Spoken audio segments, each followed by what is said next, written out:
안녕하십니까. 여의도 24입니다. 여러분들 오늘 이 시간에는 국민의힘의 1차 경선 결과를 놓고 그 이면의 정치적인 맥락 이런 걸 한번 짚어보려고 합니다.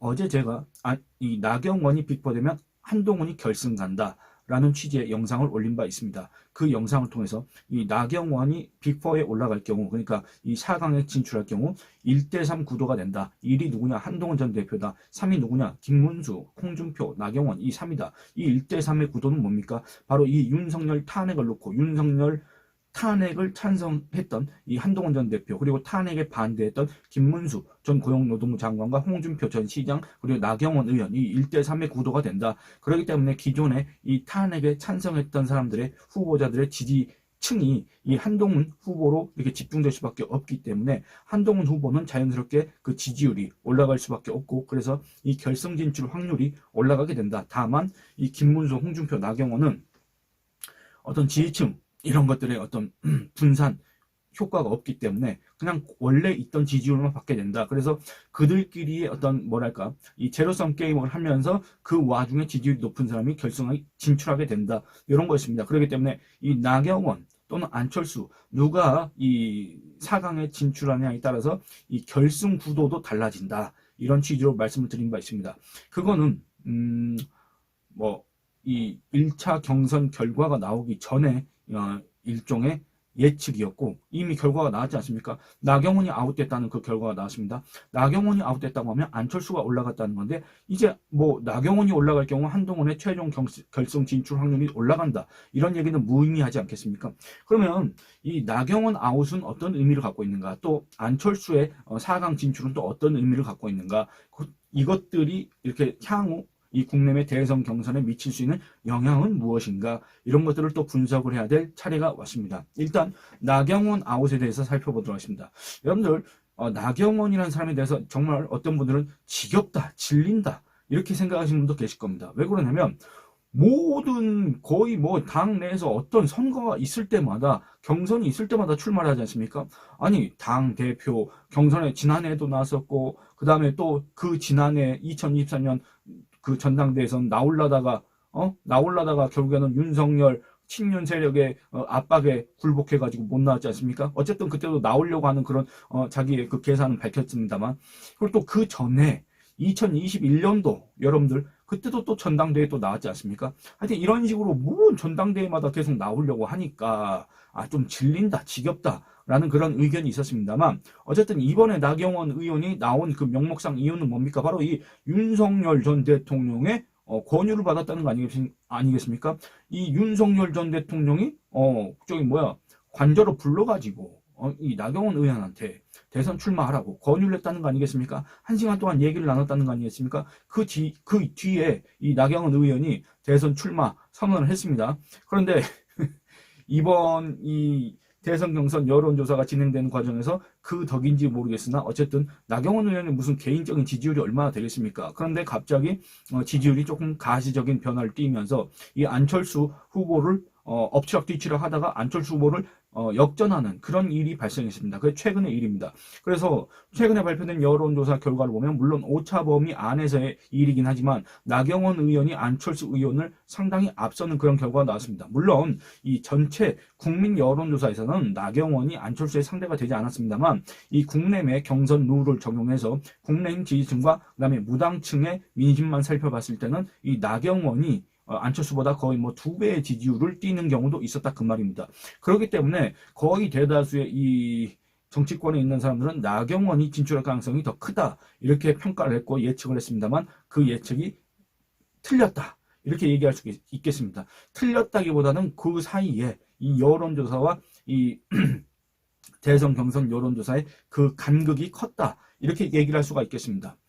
이거는 어떻게 보면 국내외 상당히 희망적이다 이렇게 얘기를 할 수가 있겠습니다. 왜 그러냐, 이 나경원 아웃이라는 거는 결국엔 윤석열 아웃이다. 왜 윤석열 아웃입니까? 여러분들, 이 윤석열의 대선 출마를 직접적으로 권유받은 사람이 누굽니까? 바로 나경원입니다. 여러분들, 김문수 전 고용노동부 장관, 이 윤석열 탄핵 정국 속에서 지지율이 폭등한 거 맞고 그동안 관심을 못 받았던 소위 말해서 속된 말로 한물간 정치인, 이제는 어떤 정치적 미래를 꿈꿀 만한 그런 정치인이 아니라고 평가받았던 그 김문수의 지지율이 폭등했지 않습니까? 그렇다고 하더라도 김문수가 이 윤석열로부터 직접적인 권유를 받은 건 아니지 않습니까?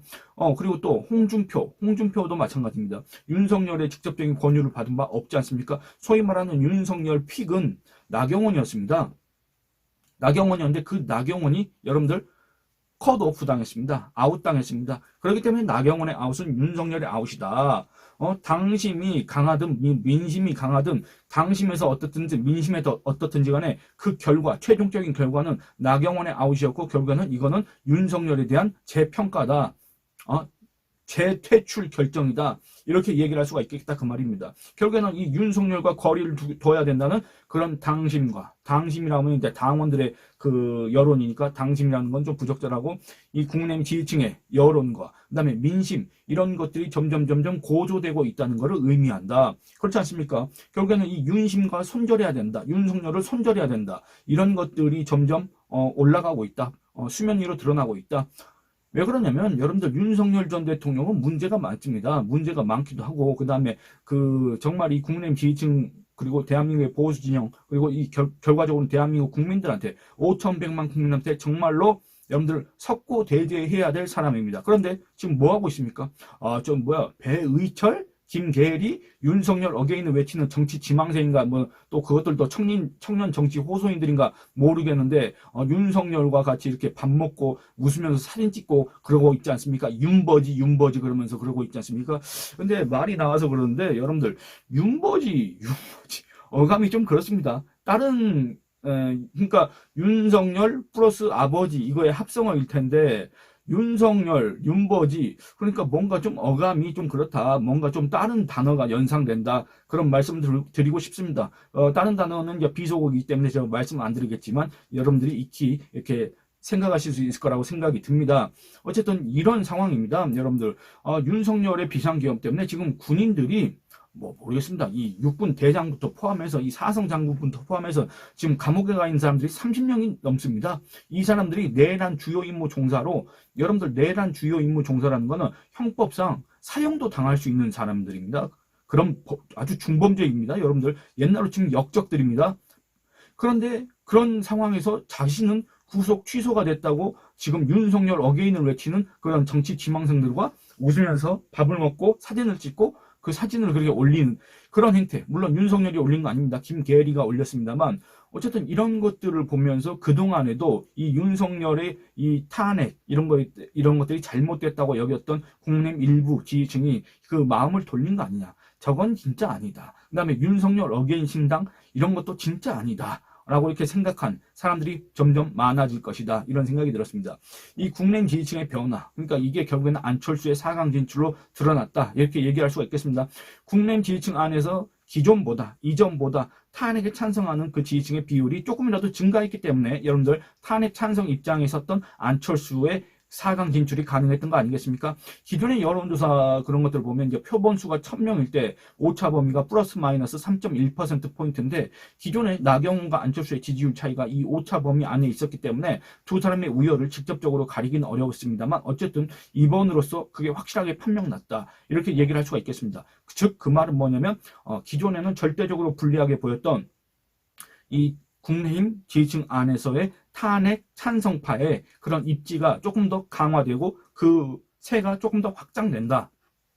그런 과정이다. 이렇게 얘기를 할 수가 있겠습니다. 그래서 그 결과 이 국내의 2차 경선 구도는 어떻게 변화할 것인가? 기존의 예측대로라고 했다면 제가 어저께 말씀드린 그 구도였다고 한다면 한동훈 대 여러분들 김문수, 홍준표, 나경원 이 1대3의 구도였습니다. 그런데 이번에는 어떻게 됐습니까? 이 윤석열 탄핵에 대한 찬반 이걸 놓고 찬성 한동훈, 안철수 그 다음에 반대 김문수, 홍준표 이렇게 2대2 구도로 재편됐다 그 말입니다. 이거는 여러분들 어떤 거를 시사하냐면 기존에 이 김문수, 홍준표, 나경원 이런 사람들이 소위 말해서 윤심파리, 윤석열을 앞세워서 이 탄핵에 반대했던 국민의힘 지지층한테 소위 말하는 강경 세력들한테 자기의 표를 호소하는 그런 작전이 이제 통하지 않게 될 가능성이 컸다. 2대2 재편, 이 재편된 구도 안에서는 이런 충돌이 더 심해질 것이고 논리가 빈약한 김문수, 홍준표가 더 불리해질 수밖에 없다. 1대3 구조일 때는 여러분들 한동훈 전 대표가 이렇게 주목받을 가능성이 컸습니다. 그렇기 때문에 한동훈 전 대표가 혼자 올라가고 나경원이 합세해서 1대3의 구도가 됐을 때 결승 진출이 더 용이하다라는 점을 말씀드렸습니다. 왜냐하면 여러분들 저들은 이 탄핵 반대파들은 논리가 없습니다. 논리가. 윤석열의 그 계엄과 윤석열 탄핵을 반대한다는 그 주장에 논리가 없다 그 말입니다. 그러니까 그 얘기가 나오면 예를 들어서 나경원 같은 사람은 아니 지금 왜 국내임 경선에 윤석열 전 대통령을 계속 끌어들이려고 합니까? 이러면서 말을 피하지 않았습니까? 그러니까 그런 식입니다. 이런 모습들이 강조되면서 결국에는 그 누가 정말로 논리적이고 그 누가 정말로 이 민심에 부합하는 사람들인가, 그 누가 이 민심에 부합하는 주장을 하고 있는 것인가 라는 게 극명하게 드러날 수밖에 없다 그 말입니다. 1대3 구도에서는 그게 더 한동훈한테 집중 효과가 일어날 수밖에 없지 않습니까? 이쯤에서 지난해 전당대회 당시를 한번 생각해 볼 필요가 있습니다. 지난해 전당대회 구도가 어떻게 됐습니까? 바로 1대3의 구도였습니다. 이 윤석열 정권을 비판 견제 감시해야 된다. 윤석열 정권이 잘못할 때는 직언을 해야 된다라고 했던 이 한동훈 1, 그리고 누구였습니까? 원희룡, 나경원, 윤상현, 요 1대3의 구도였습니다. 이때 한동훈 전 대표가 집중적으로 부각됐지 않습니까? 주목을 받았습니다. 물론 이 전당대회가 시작되기 전부터 한동훈 전 대표의 승리는 사실상 예정돼 있었다. 이렇게 얘기를 할 수가 있겠습니다. 왜냐? 각종 여론조사도 그랬고 분위기상으로도 그랬습니다. 그리고 또 이 경선이 진행될 때 그 토론이 진행되면서 그거는 점점 기정사실화가 됐습니다. 그래서 이번 2차 경선에서 만약에 나경원이 4강에 진출했다고 한다면 그런 구도가 조금 더 빨리 확정되지 않았을까 그런 생각을 해봤는데 어쨌든 2대2 구도가 되면서 전체적으로는 이 탄핵 찬성과 탄핵 반대 요 구도가 아주 이제 선명하게 갈리게 됐다. 그래서 그전에는 뭐랄까 지금 현재 한동훈 전 대표에 대해서 감정이 안 좋은 사람들 있지 않습니까? 이 사람들의 그런 것들이 논리가 잘 안 먹힐 수가 있었는데 이 안철수가 여기에 가세를 함으로써 2대2 구도가 됨으로써 이들의 정말 어떤 치열한 논쟁 이런 것들을 통해서 이 국내인 지지층들을 설득할 기회가 오히려 더 많아진 것 아닌가 그런 생각이 들었습니다. 단 어제 제가 말씀드린 것처럼 안철수가 4강에 진출함으로써 한동훈 후보 개인으로 봤을 때는 그 결승 진출 가능성이 기존보다는 나경원이 4강에 올라왔을 때보다는 좀 낮아졌다. 그거는 뭐 여러분들 어떻게 봐도 그건 사실이지 않습니까? 그래서 이 전당대회 이 2차 경선 이제 이 결과는 대체 뭘 이제 얘기할 것인가? 2차 경선 여러분들 당심 50%, 민심 50%입니다. 당심 이 국민의힘 당원과 민심 50% 이걸 합쳐서 하는 겁니다. 현재까지 당심 여러분들 탄핵 반대파에 우세했습니다. 그런데 이 안철수가 4강에 진출함으로써 이거는 기존에 우리가 생각했던 그런 고정관념과는 좀 다른 현상들이 상황들이 지금 현재 전개되고 있구나 이렇게 생각을 할 수가 있습니다. 그래서 과연 어떻게 될 것인가? 거의 지금 현재 5대5의 분위기가 아닌가. 왜냐하면 여러분들 이 당심 50이지 않습니까? 이 당심에서는 조금 불리하다고 하더라도 이 민심 50이지 않습니까? 민심에서는 여러분들 압도적으로 탄핵 찬성 여론이 높지 않습니까? 근데 이런 걱정들을 하는 분들이 계십니다.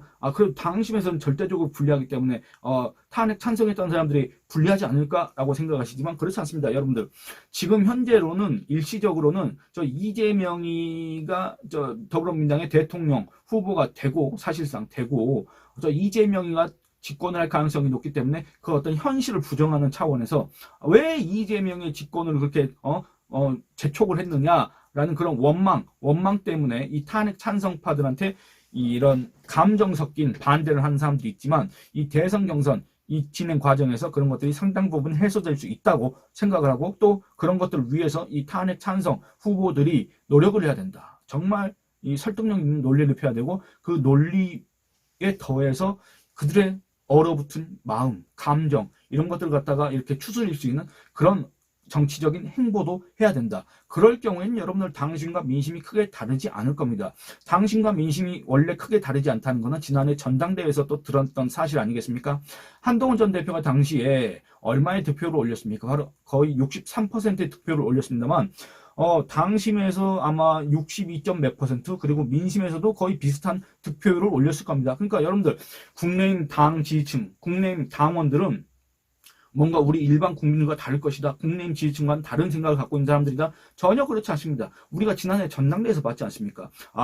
국민의힘 당심에서는 한동훈이 절대적으로 불리할 것이다. 저 배신자 한동훈, 윤석열 대통령을 공격하는 한동훈, 저 총선 패배 책임도 안 지는 한동훈, 그 한동훈을 국민의힘 당원들이 심판할 것이다라고 했는데 누가 그랬습니까? 바로 지금 현재 이 탄핵 반대파들이 지금 하는 얘기, 그때 당시에 나경원, 원희룡, 윤상현 이런 사람들이 친윤 세력들이 하던 얘기 그대로 지금 경선에서 나오고 있지 않습니까? 한동훈 배신자 안 돼, 탄핵 찬성 배신자들은 안 돼라고 했지만 실제 결과는 어떻게 됐냐 그 말입니다. 그래서 이런 것들을 보고 이런 것들의 희망을 걸고 이 2차 경선에 임해야 된다. 이런 말씀을 드리고 싶습니다. 그래서 전체적으로 이제 결론을 내려보면 이 전체적인 경선 지형은 이전보다 훨씬 더 유리해졌다. 탄핵 찬성파한테 유리해졌다. 한동훈, 안철수 후보한테 유리해졌다. 이렇게 재편되고 있는 과정이다. 민심도 그렇게 변화하고 있다. 당심도 그렇게 변화할 가능성이 크다. 탄핵 반대파는 점점 불리해지는 구도다.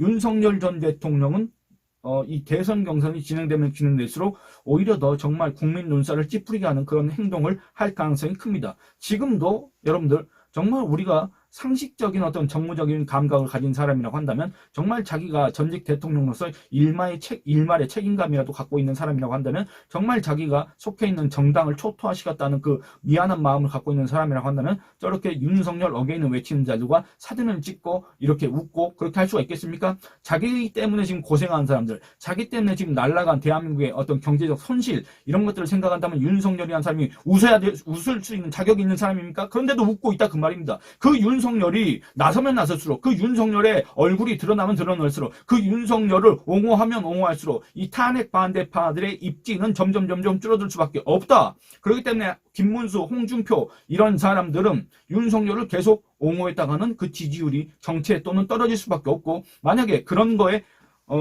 이제 거리를 두기 위해서 윤석열을 손절한다. 그럴 경우에는 그들의 김문수 같은 경우는 여러분들 지지 기반 자체가 떨어져 나가는 것이고 홍준표 같은 경우에도 그 지지세 상당수가 이탈할 수밖에 없다. 그 얘기입니다. 그렇기 때문에 점점 불리해질 수밖에 없다. 윤석열의 개입은 이들한테 악재가 될 수밖에 없는데 이들이 과연 그 악재를 피할 수 있는 방법이 뭐가 있겠느냐. 그야말로 이들은 사면 초과에 갇힐 상황이다. 이런 얘기를 하고 싶습니다. 그래서 이 향후 토론 과정에서 향후 경선 진행 과정에서 이 홍준표의 실력이 드러나고 그 다음에 김문수의 대선 주자로서의 어떤 부족한 부분 이런 것들이 드러나고 그 다음에 이 윤석열의 개입이 점점 심해지고 국민 눈살을 찌푸리게 할 경우 어떻게 보면 여러분들 물론 이거는 아주 거의 뭐 판타지 소설에나 나올 수 있는 얘기겠지만 어떻게 보면 이 국민 당원들이 정말로 변심을 해서 탄핵 찬성파 이 두 사람을 혹시 결승에 올리지 않을까 이런 생각도 오늘 해봤습니다. 왜냐하면 제 계산에는 오늘 안철수가 4강에 올라가는 건 예상에 없었기 때문에 이 제 예상 밖의 이변을 보면서 또 다른 이변도 혹시 가능하지 않을까 그런 생각도 잠깐 해봤습니다. 물론 이거는 아무런 근거 없는 제 개인적인 기대 이런 낙관이었습니다. 예, 여러분들 오늘 영상은 뭐 주절주절 길긴 했습니다만